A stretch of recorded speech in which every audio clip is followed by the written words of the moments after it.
What is good, everyone? My name is OJ, and welcome to the Village of PlayerEssence, where all you PE ninjas can come and discuss the latest Nintendo and gaming news. So let's go ahead and jump right into this PE chat video. So today I want to talk about a couple things, and I've been brewing about these ideas, and just based on some of the things that Nintendo has talked about, some of the revelations that have came out pretty much after certain news stories have hit, just various different things, and I thought that I'd put it all together in one PE chat video for you guys, because I've stated some of these things to you guys on Twitter and in the comment section, but I've never really had one video that kind of put together everything just from various things that I've been talking about. So follow me here, guys. So I want to talk about Kimishima's confidence, Nintendo's sales when it comes to this generation, them bringing together the fan base, in addition to no 3DS successor imminent. So all of these things can formulate into what we're seeing with the Nintendo Switch at this point. And sorry if I get a little philosophical here, but I definitely want to make sure that I go in depth with this video and discuss some of the things that I feel that is going to make this Nintendo Switch a successful device, and why you're seeing some of this confidence from Tatsumi Kimishima as far as what he said about the Nintendo Switch selling near Wii levels. In addition to that, talking about just the general feeling of a lot of fans out there that are getting ready to purchase this system. So let's go over my first point here, Kimishima's confidence. I had a nice discussion with a lot of people on Twitter saying that Kimishima is drunk or Kimishima is stupid for talking about the Nintendo Switch reaching the Nintendo Wii levels, because the Nintendo Wii was almost like lightning in a bottle, I guess, or it was just something crazy. People just weren't ready for it. And I agree that reaching 100 million units with the Nintendo Switch is going to be very difficult, but at the same time, you're looking at it from a business perspective, and you're looking at it from Tatsumi Kimishima, who's running this whole thing. He knows what Nintendo has in store for the Nintendo Switch over the next 2 to 3 years. He sees all the games in development. He sees what some of the third-party developers are doing. He's seeing what they can do with the peripherals or different attachments or upgrades in the future. He knows these things, so that's where some of this confidence comes from. If you think Tatsumi Kimishima is thinking that the Nintendo Switch is going to sell very well because they've showed off Mario, Zelda, and Splatoon for 2017, you're absolutely insane and don't know anything about the video game industry, because Tatsumi Kimishima is a very calculated individual, and there is no way he's that confident about the device, because remember, he was not confident about the Wii U. He balked at the idea of the Wii U selling near Wii numbers based on everything that was laid out. But how come he's so confident with this one? Like I said, he's not someone who's just going to say this stuff out of nowhere. He really thinks before he speaks, and the reason why he's saying that it's going to be very successful and he feels that it can reach those numbers is because he knows what's in the pipeline for 2017. He knows that they have more announcements. He knows what's coming 2018. He knows that they have a plan for this system and they can go in any which direction. He's thought out everything. It's almost like Shikamaru in Naruto. I'm telling you, this dude has thought things out thoroughly, and that's why I think this Nintendo Switch is gathering so much interest, and why he said those things in the first place. Like I said, Tatsumi Kimishima is a no-nonsense president. He wouldn't just say something just to say it. And he's said many times that people want to have games over the course of the whole year, and they want to make sure there's an element of surprise when people get the Nintendo Switch and when they hear about news coming up in the future. So expect there to be a lot more than we know at this point. That's a given, but you see a lot of people already saying, oh, well, Nintendo doesn't have anything else other than these few games. Really?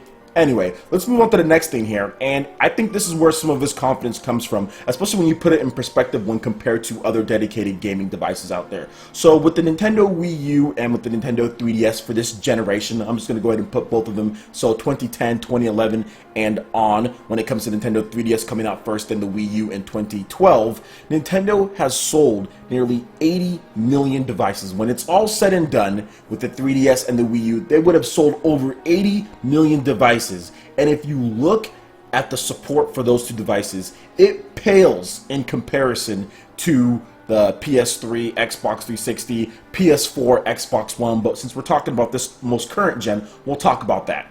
The PS4 and Xbox One. It pales in comparison, yet somehow Nintendo has managed to sell 80 million devices. Just like I said, put in perspective, the Xbox One is going on its 4th year, and it has all the third-party support for the most part, lacking some Japanese titles here and there, but it has all of the major Western support that everyone says is so important and that you need, and yet it's getting trounced by its own PC brethren, in addition to PS4 going on 50+ million units worldwide, even more than that, probably be 60 something by the end of the year. You look at that, And you're like, wow, Nintendo sold 80 million consoles without any third-party support from Western developers. We got a little bit on the 3DS at the beginning. We've got some indie support here and there. We used the same thing, got a little support at the beginning, then they pretty much dropped off, and they still sold 80 million, with the bulk of it being Nintendo 3DS, over the course of this generation.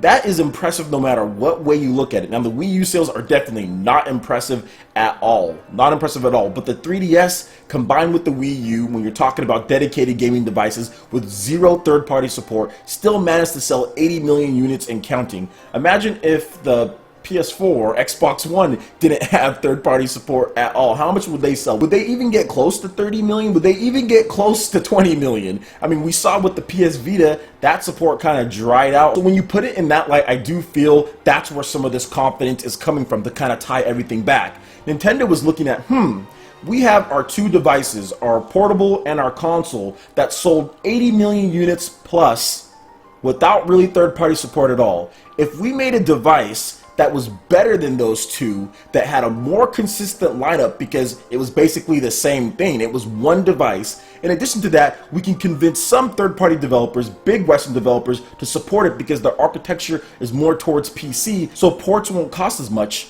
I think this can be pretty successful, and we can sell 80 million plus or 100 million in that range. And I think that's where Tatsumi Kimishima's confidence comes from. It comes from the fact that this device is essentially, which I'll talk about in a little bit, a successor to the Wii U and to Nintendo 3DS. It's going to have the full support of Nintendo's developers pretty much for the life cycle after the 3DS burns out this year. So if you look at it in that aspect, that's where I think the confidence comes from. The amount of consoles that they sold with pretty much no Western third-party support, and some third-party Japanese support here and there when it comes to the 3DS in terms of exclusives, but really not a lot of Japanese support on the Wii U. So that's where I think Tatsumi Kimishima is getting this confidence from, in addition to what he knows. Now, I alluded to this a little bit ago when I talked about this device, the Nintendo Switch, being a successor to the 3DS and being a successor to the Wii U. And as much as Nintendo wants to deny it, that's essentially what this is. Because here's the thing, guys, and I talked about this in another video that I did. The fact that Nintendo has said that we are not thinking about a Nintendo 3DS successor at this point, that pretty much goes to show you that they've put all of their eggs in the Nintendo Switch basket. Because it's been 6 years. Usually Nintendo will have at least something to show us when it comes to a successor to their portable. If they were going to do one, it's been quite a bit of time. We would see one at this point. The fact that we haven't gotten anything just goes to show you that they have shifted over to Nintendo Switch because it is a portable device in addition to being a home device. They don't have to spend as much R&D doing two different devices. Now they can put all of their games on one, and that's where this brings Nintendo fans together. There's always been that split. There's been that divide. We saw it when Super Smash Bros. For the Wii U and 3DS came out. We had people saying, why is Super Smash Bros. Coming out on 3DS first? It should be coming on Wii U. Wii U is the platform that needs the most help. And then you had 3DS fans saying, oh, well, why don't we get it first? We're selling the most, so we should get it first. At this point, you're getting rid of all of that. So you're really bringing Nintendo fans together. And we're taking the best common denominator from all of Nintendo's systems that they've done. When you're talking about 3DS, people love the portability of being able to play a Nintendo system and Nintendo games anywhere they go. A lot of Nintendo games are pick up and play, Smash Brothers, Mario Kart, get your game in, then go to class or go to work or whatever the case is. And then with the home console experience, you get stuff like The Legend of Zelda, the big 3D games like Mario. So you're going to be getting both of those experiences and putting them together. There's no more fighting when it comes to the portable crew and when it comes to the home console crew. Everyone gets what they want. From Fire Emblem to 3D Marios to Zeldas to smaller titles like Project Octopath from Square Enix. Everyone gets what they want. Indie titles will be across both. No more 3DS users being left out on a lot of different indie titles just because the engine couldn't run Unity very well and other things like that. None of that anymore. Everyone kind of gets what they want. So while there's been a lot of hate and there's been a lot of people that have been very against this system, what Nintendo was trying to do was never trying to get these hardcore PS4 and Xbox One owners who live and die with third-party games. That wasn't their whole point with this system. Their whole point with this system was to unite Nintendo fan base, and they know they have a fan base there because they sold 80 million consoles this generation. So they don't need to necessarily branch out and try to get those guys. If those guys want to come over and play some of Nintendo's best games, then they can come over there and play that. Heck, we saw some of those guys buy a 3DS. So I think Nintendo was probably thinking, well, we're going to take care of our fan base first and foremost. Obviously, we've got 80 million plus people to work with, plus we probably got a whole subset of PS Vita fans who are probably going to be interested in this device.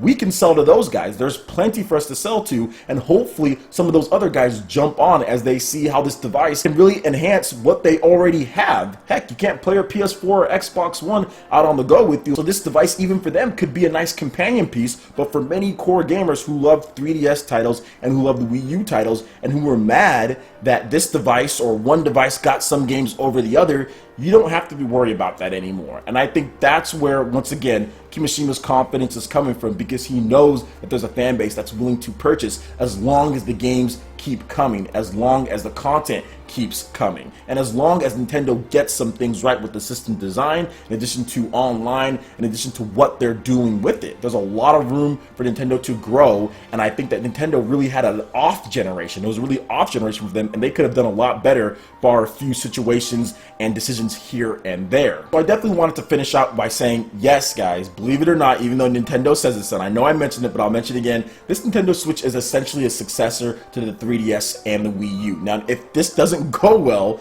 maybe they'll have a 3DS successor that they can put the name 3DS or use that dual screen concept or whatever it is in order to boost sales or to have more. But I guarantee you it will be a version of the Nintendo Switch. And I discussed that before in a video below, so I guarantee you it'll be like a Switch Lite or something like that. And heck, they might do that even without it being a true successor. So really what it comes down to is making sure that there's a big fan base, that you have the architecture, and that you make sure that you push this system and sell it in order to entice more people as far as that are on the outside to pick it up. Because based on what I've seen from the pre-order numbers, every single time it comes up, it gets sold out. Nintendo fans in general, 3DS users and Wii U users, 80 million plus, definitely are interested in this. And I'd go ahead and throw in PS Vita owners in there too, because you're going to be getting those RPGs that you saw on the PS Vita. You're going to be getting those on the Nintendo Switch at this point. So I do feel that there's plenty of people, even outside of the hardcore PS4 and Xbox One users, that are the most vocal about hating on things.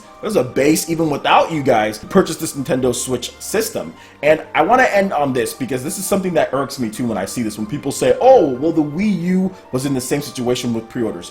No, it wasn't. Stop lying. One of my GameStops in my city said we don't have Wii U pre-orders for like 1 day or two, and then they got a bunch, and those never sold out. Whereas the Nintendo Switch are pretty much selling out of pre-orders right away. You could get one online pretty much on Walmart or anything. There were stacks of them at Best Buy and Walmart in the days afterwards, and they were asking for pre-orders all throughout, even up until the launch. Like right before that, you could get one. So I don't want to hear this narrative that, oh, well, Wii U was in the same thing. No, it's not. And if it was, I would love to see articles and links of all of the Wii U's selling out beforehand with pre-orders and not, because I've looked all over the internet and I can't find them. But anyway, let me know what you guys think about this video here. What are your biggest takeaways from the Nintendo Switch versus the Wii U? How do you feel about this system going forward when it comes to the combination of the portable and the home console, the game lineup that we're going to see, Tatsumi Kimishima's confidence? Let me know what you guys think in the comment section below. Alright guys, that wraps it up for this video here. Go ahead and hit that like button if you did like it.